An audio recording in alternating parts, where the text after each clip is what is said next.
Okay? Now, what we're gonna do right now is I'm gonna open the Facebook Ads Calculator. Okay? Para at least mas lalo nating maintindihan kung paano ba tayo magki-keep on track in terms of our expenses. Kasi although advertising is not an expense, it's an investment. So, asan na ba yung calculator? So, ibig sabihin, kailangan niyong maintindihan yung investment ninyo, kung magkano yung nilalabas niyong pera, kumikita ba kayo, nalulugi ba kayo, para at least hindi po tayo, tawag dito, ligaw kung ano yung ginagawa natin sa pagpe-Facebook ads. Okay, and I'm gonna share my screen. And in this, ang tawag dito, in this calculator, masasagot lahat ng tanong ninyo in terms of your ad spend. So, when you run Facebook ads, there are only three things that you need to consider. Your audience. Number 2, your offer. Number 3, your budget. Okay? Yung tatlo lang na yan, ang kailangan mo i-consider. Tapos, yung sa metrics naman, ito naman, number of messages, quality of messages, cost per message. Okay. Now, tawag dito, hanap tayo ng industry kung anong meron dito. Sino ang gustong magpa-compute? Type me in the chat para ma-compute natin. Paunahan. Paunahan si Sir Rico. I-unmute kita, Sir Rico. Ayan. Go ahead, Sir Rico. Pwede ka na magsalita. Anong industry nyo, Sir Rico? Digital products po. Digital products. Yes po. Okay. May website ka ba? Wala po, page lang po. Facebook page tsaka Messenger. Opo, yun lang. Okay. Advice ko lang sa'yo dahil digital product mag-website ka or landing page. Mura lang yung Shopify. Mura lang yung maraming pwedeng gamitin dyan. Yung system.io, free din yun. So, gamitin mo yun. Kaysa sa nagme-messaging campaign ka. Okay? Pero, sinasabi mo nga, nagme-messaging campaign ka lang, then, so be it. Magkano na yung nauubos mo per month, average sa ad spend? Almost na po. 10K per month. 10K per month. Opo. Okay, sige. So, lagay natin dito 10,000. 1, 2, 3. Then, lagay natin dito digital product. Okay? Now, sa 10,000 mo, imaginein mo lang, November 1 hanggang November 30. Spread out natin for the whole month. Anong tawag dito? Kung ang CPM mo, dito kasi sa Pilipinas, ang average CPM is about 250 pesos to 350 pesos. Average, no? Kapag nagkaroon ka ng CPM na more or less 500 to 700 pesos to 1,000 pesos, medyo mataas na yon. When I say CPM, cost per 1,000 impressions.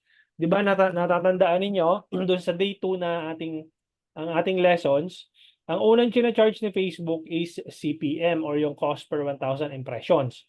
Ito po yung pinag-uusapan po natin dito, hindi po cost per message ha. Okay. So, assuming lang na nakaharap ka ba sa Ads Manager ngayon? Hindi. Hindi po. Hindi. O, sige, assuming lang na 250 pesos yung charge sa iyo ni Facebook na cost per 1,000 impressions. For the whole month, pag naubos mo yung 10,000, ang ma-generate na impressions nyon is about 40,000 impressions. Okay? Ibig sabihin, by the way guys, may itong automated auto-compute na to meron tong auto-compute. Ngayon, pag dinownload nyo to, mawawala yung auto-compute nyon. Kaya nilagay ko dito yung formula sa gilid. Now, B1 divided by B4 times C4. Kaya po nag-come up tayo ng 40,000 number of impressions. Ibibigay ko sa inyo kung saan nyo i-download tong, anong tawag dito, calculator. Okay? But anyway, umpisa muna natin dito. So, again, naglabas ka ng 10,000, kung kina-charge ka ni Facebook ng 250 pesos per 1,000 impressions, makakapag-generate ka ng 40,000 impressions out of your 10,000 pesos. Now, doon sa 40,000 impressions na yun, ibig sabihin na ipakita doon sa target audience mo, ilan doon ang nag-message. So, let's assume na ang number of messages noon is 350 messages. No? Ang rough estimate noon, na or yung cost per message mo is about 28.57. Okay? Yan po yun. May auto-compute na rin po yan. Ito, 28.57. So, bale, 10,000 divided by 350, ang average cost per message mo is 28.57. Now, ideally, dapat ang iyong CVR or yung conversion rate is between 1 to 2%. Ibig sabihin po, the number of messages na pumasok, at least 1 to 2% of that becomes your client or customer. Ano po industry nyo? Digital product, tama? Opo. Ibig sabihin, let's assume na sa 350 with at least 2% na conversion rate, dapat merong 7 kang mako-convert. May 7 tao kang mako-convert. So, tama ba yung computation natin? 350 times 2%. Ayan, dapat may 7 tao na nag-convert. Bumili. Okay? Magkano yung price ng digital product mo? 999 po. 999. Opo. Ayan. So, ilalagay mo sa average order value, 999. Okay? Ibig sabihin nun, ang revenue mo is 6,993 gross, and then ang return on ad spend mo is 0.70. Positive, negative? Negative, di ba? Kasi naglabas ka ng 10,000, ang bumalik lang sa'yo ay 7,000. Kulang 7,000. Ibig sabihin, talo ka pa. Tama? Tama. Okay. Now, anong gagawin mo para yung 10,000 mo mag-positive yung return on ad spend mo? Ang gagawin mo is dapat tumaas yung conversion rate mo from 2% to at least 5 to 10%. Tingnan natin kung magpa-positive tayo. So, let's say 350 times, sabihin natin 5% na lang. 5%. So, dapat nun makapag-convert ka ng at least 18 customers. Ilalagay natin dito, yan, baba na lang natin dito, 18 with an average order value na 999. This time, positive yung return on ad spend mo. Ibig sabihin, naglabas ka ng 10,000, bumalik sa'yo 17,982. Nag-break even ka or more or less, kumita ka kahit paano konti lang. Okay? Now, di ba sabi ko sa'yo, ideally between 1 to 2% ang conversion rate mo. So in this scenario, kung gusto mo mag-positive talaga yung campaigns mo, kailangan tumaas ang conversion rate ng messaging campaign mo. Make sense? So dapat magaling kang makipag-usap sa Messenger para yung conversion rate mo tumaas from 5% or 10% at marami kang nako-convert in terms of anong tawag dito, your messaging campaign. Now, if you were to calculate that, magkano yung binabayaran mo cost per customer acquisition cost? Ang customer acquisition cost mo is 55.56 because you spend 10,000 pesos, you divide it to the number of customers you acquired, divide it by 18 customers, then your customer acquisition cost is 555.55. Now, if you were to ask yourself, goods ba ako dito? Then if goods yan, ibig sabihin, the next thing that you're gonna be asking yourself, how much are you willing to spend to acquire a lead or a purchase or a message? Now, if the cost per message is okay, 28.57, then this should be the amount you should be willing to pay for every message na pumapasok sa Facebook page mo. Coach, ganito parang ang taas naman nung expectation ko doon, ang taas ng conversion rate. Eh, di ba sabi mo nga 1 to 2% lang yung ideal. Eh, paano yan? 5% pa lang kailangan kong bunuin para at least mag-positive ako. O di ganito gawin mo. Mag-stick tayo doon sa 2% na conversion rate pa rin. O gagawin ko pa rin tong 7. Ay, ah, gagawin ko tong 7. Di ba? 2% pa rin. Pero ang mangyayari po nun, dapat yung number of messages mo tumaas. From 350, dapat, let's say, nasa 500 pesos. Okay? So, definitely, bababa yung cost mo from 28.57 to 20 pesos cost per message. Kung ganun mangyayari, ibig sabihin nun, kung 2% pa rin yung conversion rate mo, edi ibig sabihin, tataas from 7 to 10 customers. From 7, ayan. So at least makikita mo na halos break even na kayo. Ang ibig sabihin, 1x ROAS na yung return on ad spend mo. And your customer acquisition cost is 1,000 pesos. Kanina, 555, di ba? So, makikita mo na dito, kapag naintindihan mo tong calculator na to, at makikita mo yung data doon sa ads manager mo, mas madali mo siyang makalculate yung kung kumikita ka ba or hindi. Nakuha? Grabe, sir. Okay, so I'm gonna send you over, guys, the calculator. Calculator.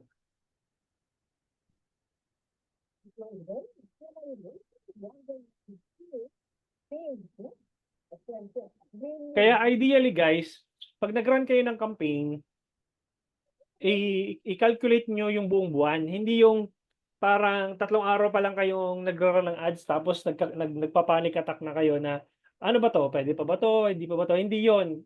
I-run mo ng buong buwan tapos i-analyze mo yung data. Out of number of messages na pamasok, ilan ba doon yung matinong kausap, ilan ba doon yung hindi, ilan ba doon, magkano ba yung cost mo per message, and magkano yung revenue or potential revenue na makukuha mo per customer. Okay, so ito yung calculator. Pag kinilik nyo tong download, no, yung button na yan, download, mapupunta kayo doon sa calculator mismo. So I'm gonna be sending over here the link dito sa chat para makita nyo po yung calculator. Okay? Sino pa gusto magpa-compute? Sa messaging campaign. Si Erest. Okay? I-unmute kita, Erest. Hindi ko alam kung babae lalaki. Hello po. Yan. Sa babae. So, E-com po ako, hindi po messaging. Nasa website po. yun. Landing page po. Sige, good. So, okay na tayo sa messaging. Sakto, papunta na tayo sa website. Okay? Ano pa binibenta nyo, Erest? Ano po sir, mga different items po. Tapos, General medyo merch. start lang po. General Tapos, merch. nag-test ako ng items 3 days ago po. Okay. So, I'm gonna be sharing my screen. And this time, we are gonna be talking about the metrics. Okay? So, pupunta ka dito sa plus sign o kaya itong custom. I-click mo yan and then punta ka dun sa baba, customize columns. And then, tanggalin natin yung mga hindi importante dito para sa akin. So, attribution setting, tanggalin muna natin to. Views, and schedule, link clicks, kasama siguro yan. Kasama yan. Cost per link click, tanggalin natin. Clicks all. CPC all, tanggalin natin yan. Okay, so, budget, unahin natin yung budget. Itong delivery, sige, dito. Budget, amount spent, results, cost per result, reach, impressions, frequency, CPM, link clicks, CTR. Next dito is add to cart.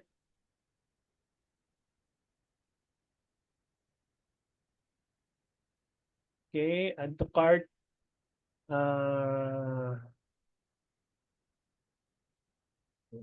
Baba natin ng konti.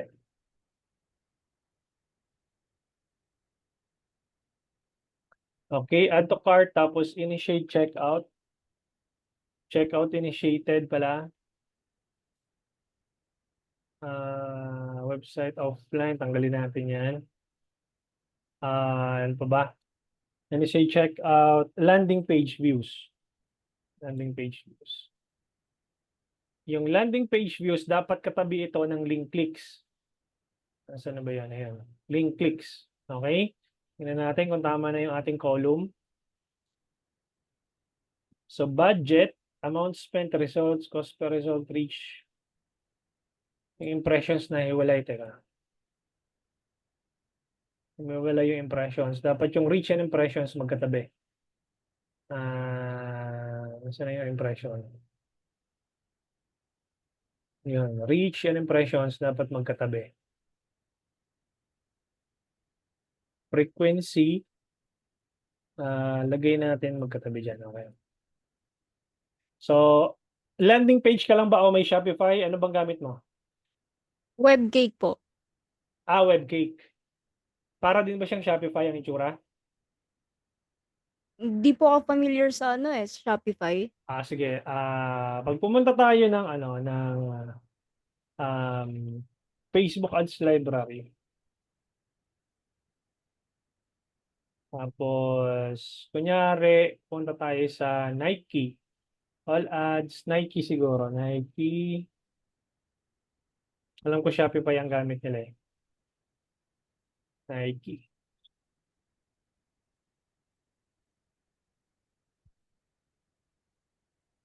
Ayan. So, kapag nakakita tayo ng ads sa ating newsfeed, no?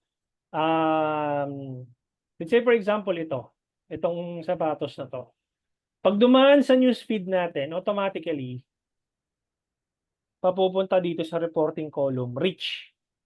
Okay, ibig sabihin may na-reach na tao yung ads mo.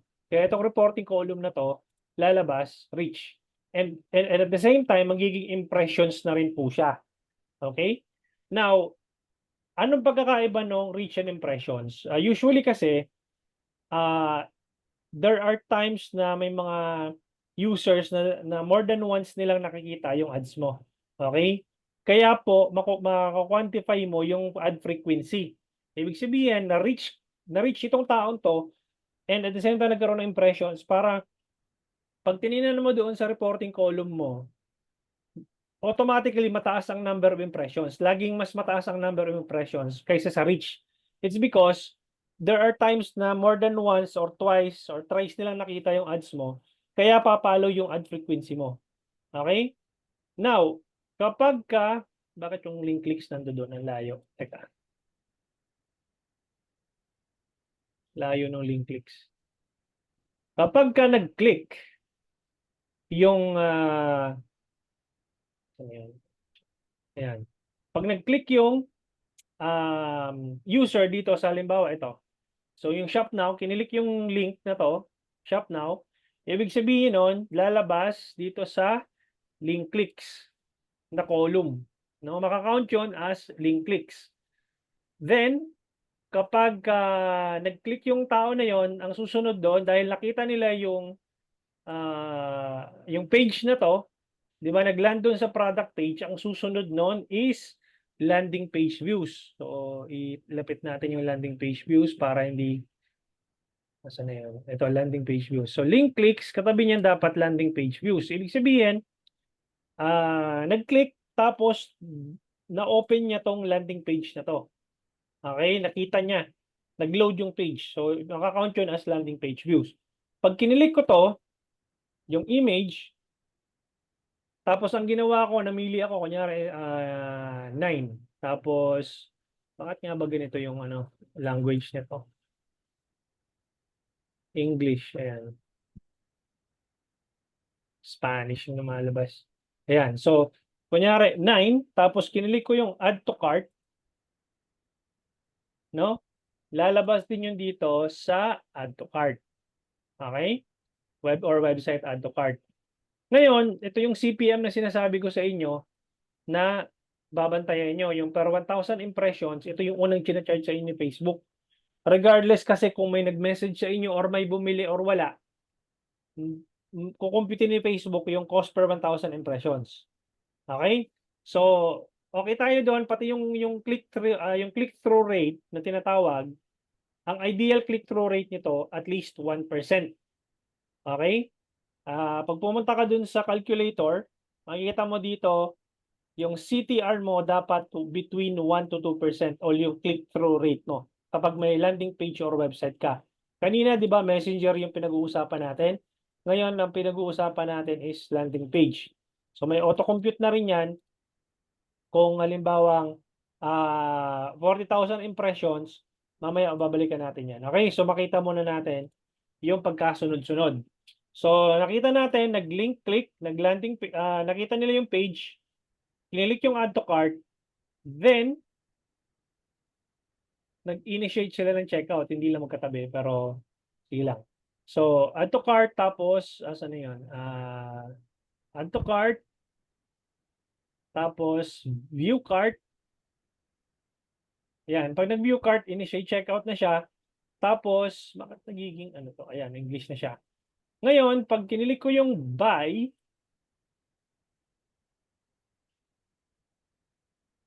bago yung checkout nila. Hindi siya, ano, dapat lalabas yung ano dito, yung payment gateway eh. Taga. Hanap tayo ng iba. Bakit kasi, hanap ako ng iba. Ito. Kaya pala, kasi yung na-click ko, hindi English. Teka, hanap ako ng English ha. Install now, install now. Shop now. Nasaan yung shop now dito? Ito. Shop now. Ito. Then, initiate checkout nito. Yun. So, let's say, select ako dito, add to bag. Tagal lang mag-load. Accept all lang tayo.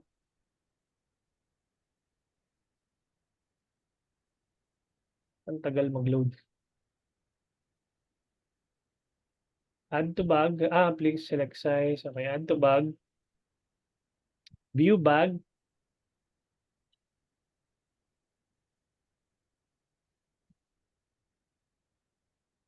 And then, initiate checkout. So, pag nag-click ko yung checkout, mag-initiate checkout na. And then, bagal yung net ko ngayon Oo nga, pinapalog-in tayo. Hanap ako ng ibang hanap ako ng ibang benchmark. So, let's say, Adidas.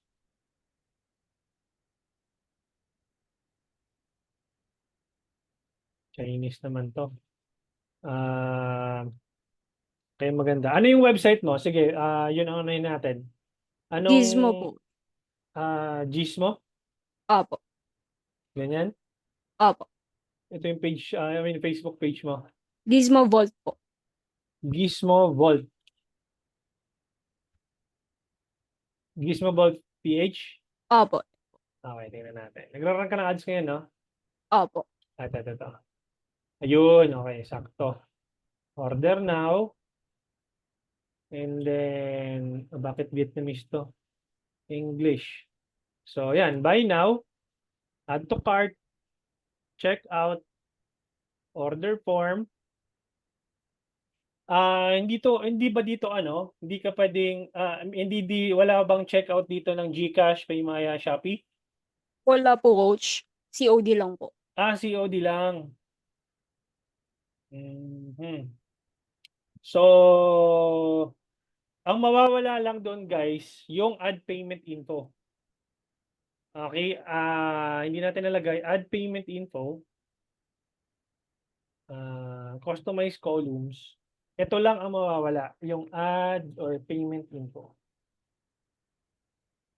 Payment info. Kasi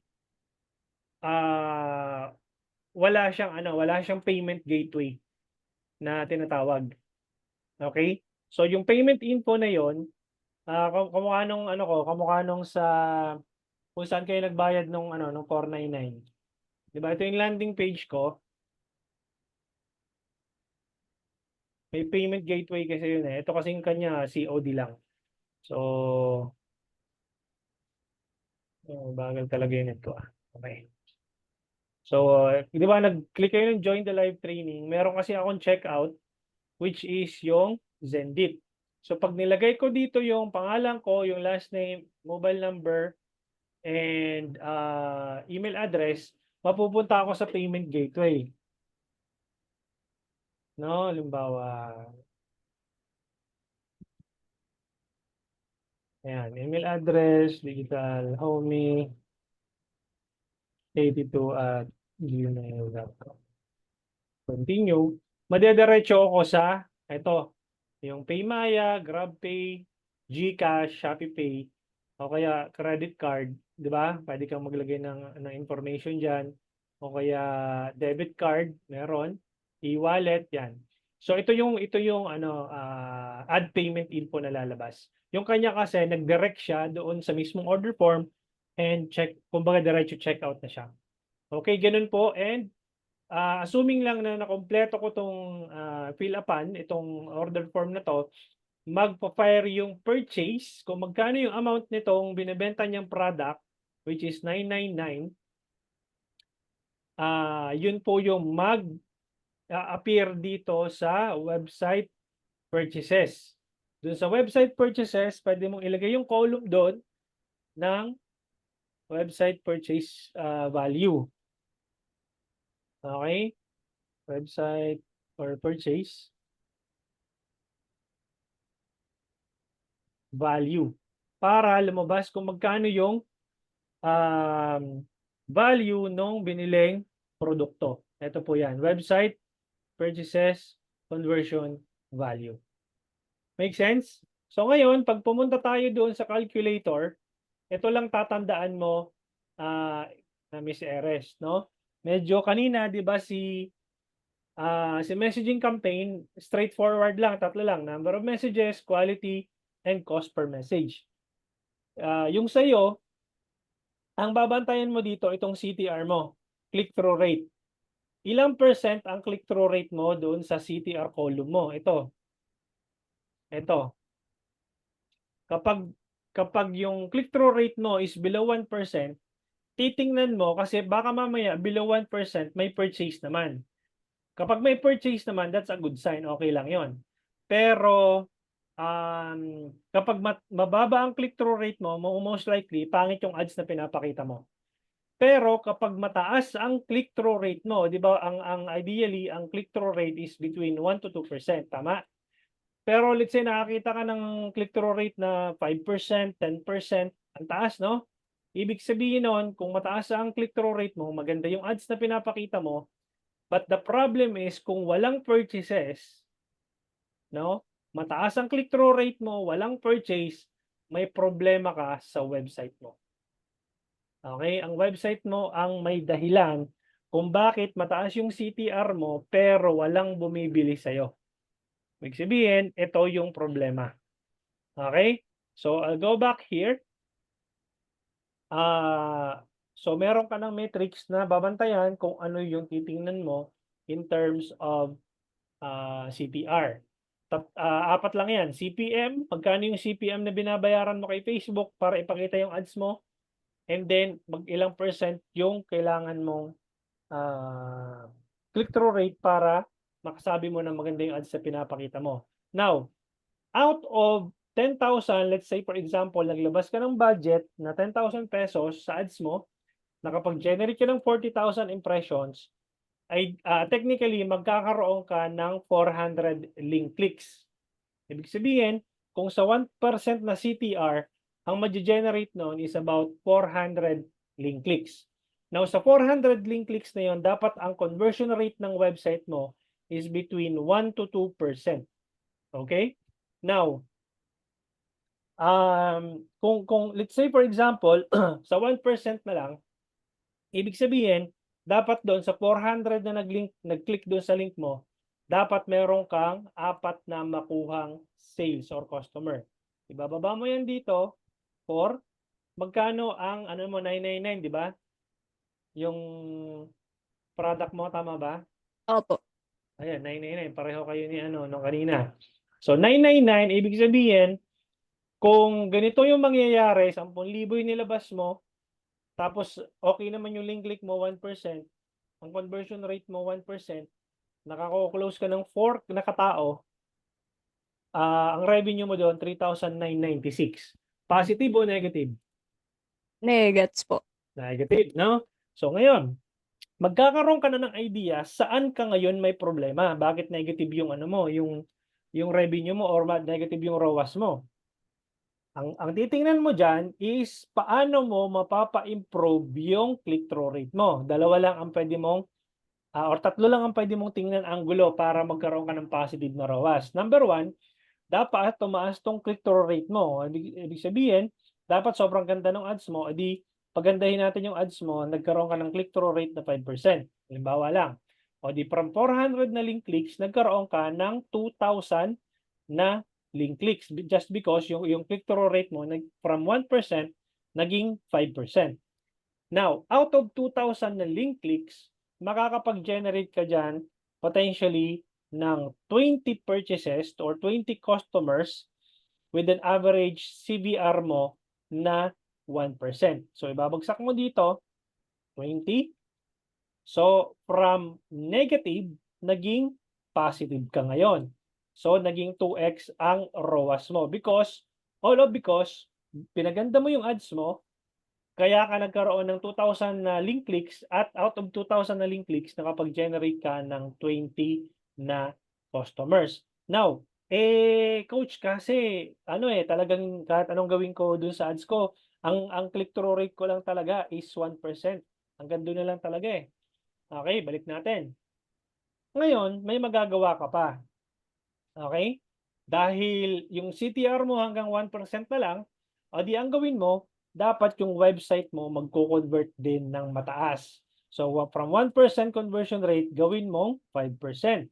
Kung 5% yon, di ganun pa rin, 20 pa rin yung mako-convert mong katao. So parang same scenario kanina na 20 na generate mong sales, pero ang in-improve mo yung conversion rate ng website mo. Hindi ka nag-focus sa ads, pero nag-focus ka doon sa landing page mo or doon sa website mo.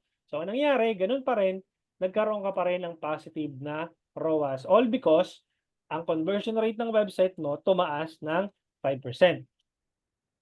Pero coach, ganito kasi, talagang kahit anong gawin ko sa website ko, hindi na talaga hanggang 1% na lang po coach eh. Hanggang dito na lang yung CTR ko, kahit anong gawin kong mekos-mekos, hanggang doon na lang po talaga. Itong CVR ng website ko 1% na lang, wala na po akong magagawa. So ibig sabihin, nag-come up ka na lang po doon ng talagang in-accept mo na sa sarili mo na hanggang 4 lang ang kayang i-convert ng website mo. Dahil ngayon, wala kang choice talaga, yung revenue mo negative, isa lang ang pwede mong gawin na lang dito sa scenario na to. Kailangan yung average order value mo tumaas from 999, kailangan tumaas to ng let's say 2,500. Okay, let's say or 3,500 na lang halimbawa. Ayan. So from wala kang binago dito, pero binago mo yung average order value mo, 4 pa rin yung nabenta mong, kumbaga 4 lang yung nabenta mong nabentahan mong katao, pero dahil mataas ang average order value, so definitely, kahit papaano nag-break even ka or nagkaroon ka ng kahit papaano positive na return on ad spend. Make sense? Makes sense po, Coach. Coach, Naiintindihan? may problem lang po ako kasi right now Mm. po, meron na pong data yung ads ko po. Yung CPM ko, 196. Yung CTR ko po, 3.25. Tapos yung CVR ko, 3.2. Tapos, since yung budget ko po, 1,000 per day, iniisip ko 30,000. po, 1,000 po. 30,000 per month yun, Per- kung 30 days, tama? Opo. Okay. So, Inisip ko po kung tatasan ko pa po ba yung budget para ah, makuha ko po yung gusto kong number of purchases in short period of time po. sige. So, ideally, kung 1,000 per day ka, pag tinimes mo yun sa 30 days, o di 30,000. Magkano yung CPM mo? 196? 196 po. Okay, 196 CPM. Ibig sabihin nun, makakapag-generate ka ng 153,000 impressions. Ilang percent yung CTR mo? 3.25 po.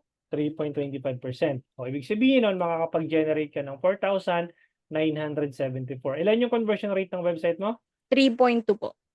Ganda ng conversion rate mo ah. So makakapag-generate ka ng 159 na purchases. So di lagapak mo dito 159, average order value mo ibalik natin sa 999. Ibig sabihin nun may 5x ROAS ka. Positive, tama? Agree Opo. ka muna, positive. Opo, opo. 159 total sales, average order value 999. Ibig sabihin nun, may 5.29x ROAS ka. Now, ang customer acquisition cost mo is 188.68 pesos. With this data, ang gawin mo is mag-cost cap ka ng 200 pesos. Okay? Ang gamitin mong strategy, yung ginamit ko, ang gamitin mong strategy, yung 100 pesos Facebook ad strategy ko na cost cap. Ibig sabihin, para magkaroon ka ng positive lagi na 5x ROAS, dapat kontrolin mo yung customer acquisition cost mo na mag 200 pesos lang. So, punta tayo dito sa forum. And then, punta ka dito, so type mo dito 100.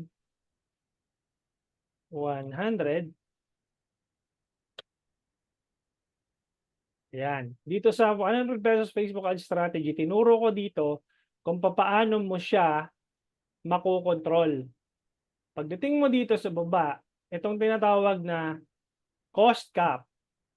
Diba? Kasi na-determine mo kung magkano yung willing kang ibid, which is 188.68, i-round off mo na lang 200 pesos. Ibig sabihin nun, ika-cap mo yung iyong ad spend. Okay? Ibig sabihin, Facebook, sinasabi mo kay Facebook, ika-cap ko yung bid ko ng 200 pesos kapag hindi 200 pesos yung cost per purchase ngayong araw, wag mong gastusin yung budget ko. Kontrolin mo yung ads, yung budget ko sa ads kapag ang cost per purchase ngayong araw ay beyond with my desired bid. Make sense? Makes sense po. Okay, Ngayon ko lang so din po nalaman yung yung cost cap. 'di ba? So, yun yung laman nitong 100 pesos Facebook ad strategy. Ngayon, kung gusto mong matutunan 'to ng live, pwede mo namang i-check out 'yan. But anyway, so proceed tayo dito sa anong tawag dito? Dito sa calculations natin. So, lahat po ng may website, lahat ng may landing page, ganito po yung computation kamukha nung kay Miss Erest. Gets? And by the way, anong tawag dito? Pag tinanong mo yung sarili mo, how much is the ideal, how much are you willing to spend to acquire a new customer, then definitely kung gusto mo ng consistent na 5x ROAS, then you have to have a customer acquisition cost of 200 pesos. Kasi i-round up mo tong 188.68 eh. Make sense? Nasundan na yung pattern. And if you guys don't know anong tawag dito yung mga pinagsasabi ko dito, nandito po yung ibig sabihin po. Yung computation, CPM, amount spent divided by total number of impressions, CTR, link clicks divided by number of impressions times 100%, etc. etc. Okay? Maliwanag na po ang Facebook ads. Thank you po, More, coach. sige. More convenient ang customers sa COD. Yes, Miss Nenit. Kaya lang ang problema doon, Miss Nenit, sa COD, correct me if I'm wrong, Eres, no? Maraming bogus pa rin. No? Marami pa ring, wala lang, pinilaut lang yung form, tapos pag tinawagan mo, or pag dineliver yung product, Sabihin sa'yo, hindi po ako umorder, napindot ko lang. Sarap konyatan yung form Ito nakakatawa sa mga Pinoy ang sarap konyatan minsan no? Ito makaka-relate ka dito, Eres, no? Isipin mo, kinilik nila itong buy now. Tapos, halimbawa, buy one take one black. Okay, add to cart. Halimbawa, check out. Tapos, nilagyan nila yung pangalan nila, first name, last name, phone number, kinumpleto nila to, landmark, etc. Tapos, confirm order. Ngayon, pag dineliver mo, sasabihin dun sa rider, hindi po ko umorder. Alak ng show tax, kinumpleto mo yung kinumpleto yung form mo, tapos it ends up, hindi daw sila umorder. 'Di ba? Nakakainis yung mga ganong customers. So, yun lang. Sabi ni Ernest, RTS is real. Ilang percent ang RTS mo? Kaya ako, nag-ecom din ako, lower than 20%, malaki pa rin. 20%, isipin mo kung meron kang bulk na 250 na umorder sa'yo, tapos 20%. Sabi mo ng 20%, so 250 times 20% RTS, 50 at ng show tax. Sakit nun, imbis na benta mo na, di ba? Kumusta naman ang JNT, tapos kumusta naman ang TikTok Shop ngayon, kumusta naman ang Shopee and Lazada? I heard nagkakaanuhan diyan sa tax. Kasi nag-implement yata si government ng 12% tax ba, if I'm not mistaken, or 17. So, yun lang ang masaklap sa e-com. Kaya nagdadalawang isip akong bumalik sa e-com dahil ang daming bagay na hindi mo kontrolado, ang daming bagay na sa US kasi kapag nag-swipe sila kumbaga pagka nag-checkout sila, automatically card ang ginagamit doon. Walang COD doon. I don't know kung may COD na sila ngayon doon. But dito lang sa Pilipinas na may COD. So, walang masyadong RTS doon. Sa atin lang may RTS. Yun lang, kaya nawala ako ng gana sa e-com. But I'm not saying na hindi ka magkakaroon ng anong tawag dito ng success story sa e-com, but pag hindi matibay ang mo ang puso at isipan mo diyan, yan, nagkakaroon ka ng anxiety attack diyan. Yan ang realidad ng e-com na hindi sinasabi sa inyo ng ibang guro na nagtuturo ng Facebook ads. But if you have a good margin, go ahead. Magkano ang profit margin mo diyan, Miss Eres? I guess 60% profit margin is a good one. Pero kung 30% lang, I don't think may laban ka. 30%, 20%, manipis na masyado yun. So, yun, masakit daw sa ulo, sabi ni Miss Leia. 40%, not bad, pwede na. Pero pag yung bumaba ka ng 30, 20, kakainin ka ng RTS, kakainin ka ng taxes, kakainin ka ng OPEX mo. So, good luck. Yan lang masasabi ko. Good luck sa e-com journey mo. Hopefully maging successful ka and yun. Hopefully may natutunan kayo ngayong gabi in terms of metrics. And yun, may kanya-kanya tayong pinagdadaanan in terms of our campaign sa Facebook ads. Before tayo mag-end tonight, no?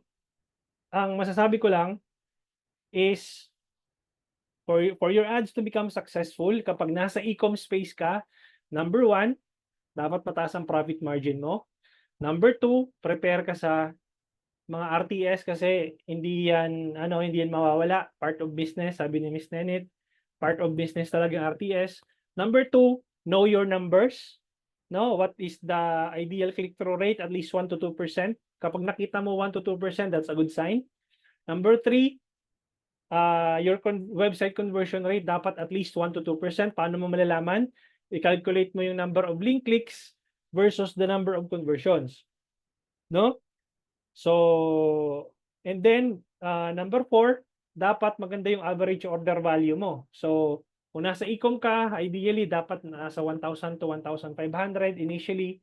Pag bumaba sa 1,000 pesos yung, anong tawag dito, average order value mo, medyo tagilid ka dyan. Except kung mataas yung profit margin mo. Halimbawa, ang halaga nung product is 200 pesos, binibenta mo siya ng 800 pesos, then maybe you have the chance to compete. So, kung 200 pesos yan, mabibenta mo ng 1,500, way so much better. That's how e-com works. And make sure lang na bago ka mag-stock ng product, make sure na na-test mo muna yung product na nag-work. Ibig sabihin, huwag ka munang bumulto ng mga produkto na ibebenta mo dahil lang because nagandahan ka dun sa produkto, nag-stock ka na ng worth 100,000 pesos. Lugi ka dyan. Hindi mo alam kung may demand. That's the e-com side. Pagdating naman sa service-based business, isa lang ang titingnan mo or dalawa. Number 1, magkano yung cost per message, per inquiry doon sa campaigns mo.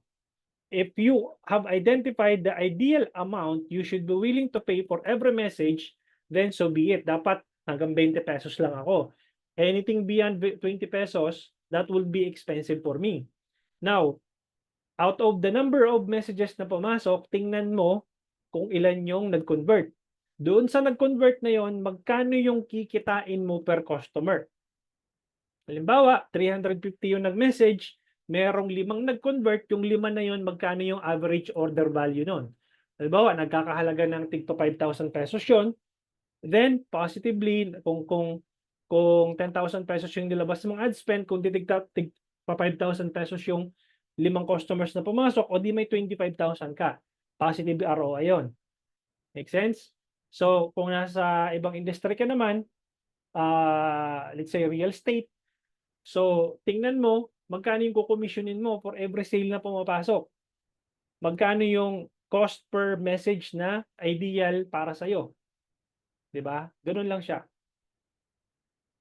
How much po ang recommended na budget per day ng ads?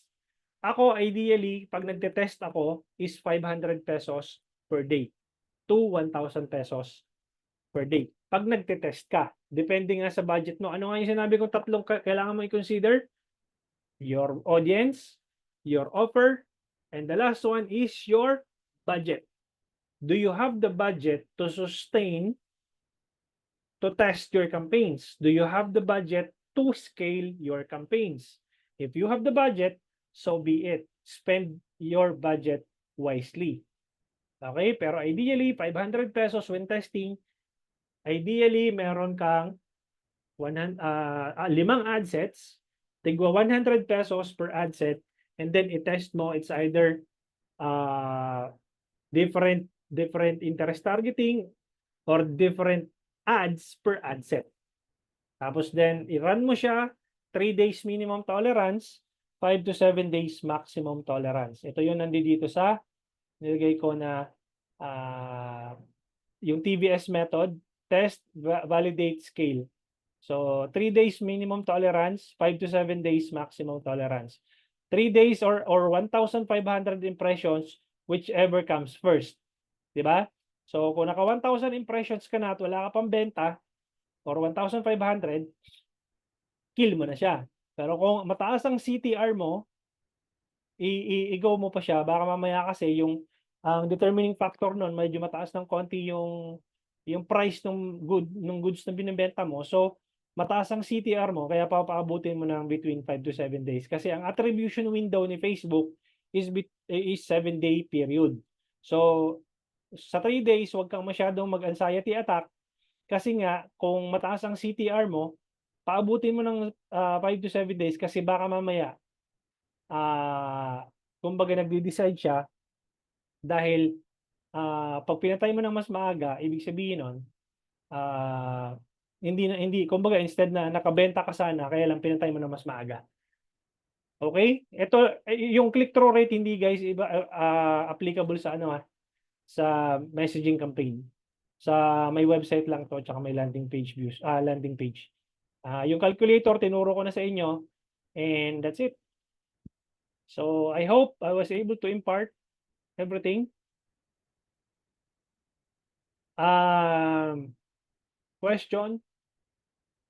Ilang days, weeks po ang testing? Ayan, nasagot ko na Sir Chris.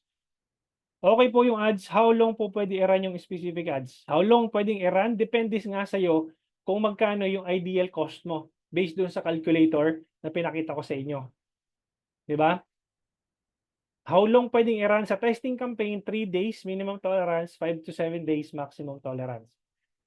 Okay? And then, kung messaging campaign yan, dapat ano ka, meron kang full month data, isang buwan. Wag yung 3 days lang tsaka or 5, 7 days. So mahirap i-calculate kasi yon kapag ka messaging campaign ka. Madali lang i-calculate kapag ka meron kang landing page or may website. Pero pag messaging campaign, ubusin mo talaga yung isang buwan tapos tingnan mo yung data. Okay? Sir Benedicto, naka-add sa Meta Business Suite ko yung page ko ng aking boss para i-handle ang ads niya. Paano ang gagawin siya sa boss ko pa din ba naglo-load ng Sir Benedicto, medyo hindi ko masundan. Naka-add sa Meta Business Suite ko yung page ng boss ko para i-handle ang ads niya. Paano ang gagawin ng boss ko pa din ang naglo-load ng page? So sorry, hindi ko masundan. If you can give me a brief kung paano ma-describe. Miss May, if is it really necessary na mag-increase ng budget weekly? Well, kung nakukuha mo yung ROI na gusto mo, pwede. Kahit nga daily, pwede. As long as na-scaling ka na, no? So, kung nag-i-scale ka na, then pwede mo na siyang increase. Kahit daily pa nga. Minsan ako daily eh. Pagka pasok doon sa ideal cost ko or nag-i-scale na ako. Miss Nenit, if insurance business po, estimated budgets in days. Yung sinabi ko, 500 pesos sa testing. Okay, 500 pesos sa testing, ideally 5 ads yung niraran mo. Okay? Yung paglalagay ng funds, okay, hindi ko magets. Pulo, sige, i-unmute kita. Sige po, go ahead Sir Pulo. Sir Benedicto. In-unmute na po kita. Yes, sir. Hello, sir. Yes po, go ahead. Yes, sir. Tatanong ko lang kasi yung nasa akin nga yung page ng boss ko. Di ba, sir, magraran ako ng ads. Pero ayaw ko nang kunin yung trabaho ng paglalagay ng funds. Siya pa rin ang naglalagay ng funds. Paano, sir, ang system na para ina-ads ko na lang siya, hindi ako naglalagay ng funds. Siya, sa page niya, siya naglalagay ng funds para dun sa pagraran ng ads. Nandito po ba kayo ng day 1 nung Monday? Naka-attend Yes, ba kayo sir. ng day 1? Yes, sir. Okay. Sundan niyo po yung lesson na yon sa day 1.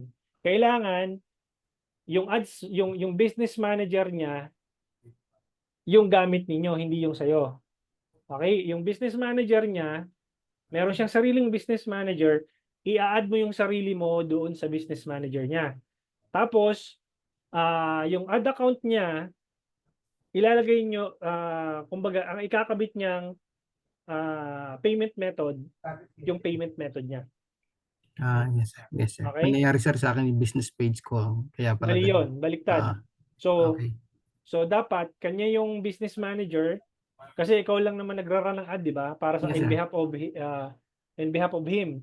So Yes, kung paano yung ginawa ko ng day 1, sundan mo lang 'yon.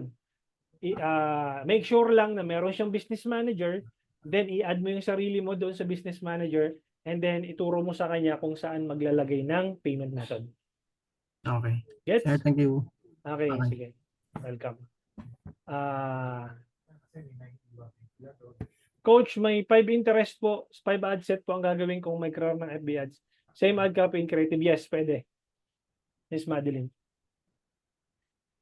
it's good po to try 100 pesos. Yes, nag-work po sa akin yung 100 pesos per day. And nag-work din sa iba, i-try nyo. Coach, ano mas effective na scaling nyo? Vertical or horizontal? Hindi ako nagbe-vertical. Hindi rin ako nag-horizontal. Ang ginagamit ko, cost cap. Nagbe-vertical lang ako kapag messaging campaign. No? Pero pag may landing page or website, hindi ako nagbe-vertical, hindi ako nag-horizontal. Cost cap ang ginagamit ko. Yung sa 100 pesos Facebook ad strategy, yun po yung ginagamit kong scaling method. Coach, mas better po ba na dinoduplicate yung winning campaign kapag may gagawing changes sa campaign? Yes. Duplicate mo muna, then make the changes. Paano pag before yung ads is maganda yung result and conversion, pero after ilang months, wala nang conversion? Ano gagawin? Maglagay ka ng bagong ad. Tabihan mo yung existing na ad mo na best performing ad, lagyan mo ng bagong ad para mag-compete yung dalawa, at kung sakaling mas maganda yung bagong lagay mo, patayin mo na yung luma, yung bagong lagay mo ang i-continue mo. Miss Christine, ano po pagkakaiba ng calculator at marketing tracker or ads report?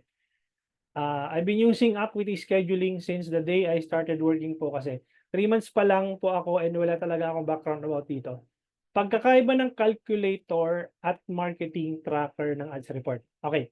Miss Christine, yung calculator, this is gonna be your guide for you to check if you're profitable or not doon sa campaign na niraran mo. This is your tool na pwede mong gamitin, am I profitable or not? Yun yung gamit ng Facebook Ads Calculator. Yung sinasabi mo yung marketing tracker or ads report, ito yung tool na possible na third-party tool na ginagamit. I'm not sure kung anong third-party tool ang ginagamit ninyo kasi maraming third-party tool for tracking. Merong Hyros, merong Triple Whale, merong nakalimutan ko yung isa eh. Marami kasing tracking tool na ginagamit yung sa Facebook ads, no? Na para ma-check mo kung yung GHL meron siyang sariling tracking kasi may UTM tracking din na tinatawag. Ibig sabihin yung Urchin, nakalimutan ko yung word, Urchin Tracking Management yata, if I'm not mistaken, which is yung mag-generate ka ng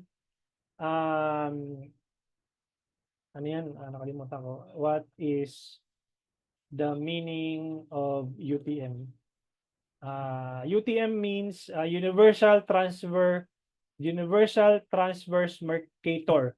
Okay, medyo advanced na to. Itong tracking na to, para siyang sa Google Analytics or Google UTM Builder. So, dito sa UTM Builder, ilalagay mo yung website URL, campaign ID, campaign source, campaign medium, etc. Medyo advanced na ito. So, that's also one of the tracking. So, let me know kung ano yung sinasabi mong tracker, Miss Christine, kasi ang daming third-party tool na ginagamit sa tracking. Ang ibig sabihin lang nun, tinatrack nila kung saan nanggagaling yung traffic. Nanggagaling ba sa Instagram? Nanggagaling ba sa Facebook? Nanggagaling ba sa Google? Nanggagaling ba sa TikTok? Yun po yung tinatawag na tracking. Ititrack mo kung saan galing yung traffic at saka ititrack mo kung saan galing yung purchases. Meron po kasing tinatawag yan na anong tawag dito? Google, anong tawag doon? Nakalimutan ko yung term nila. Medyo advanced na.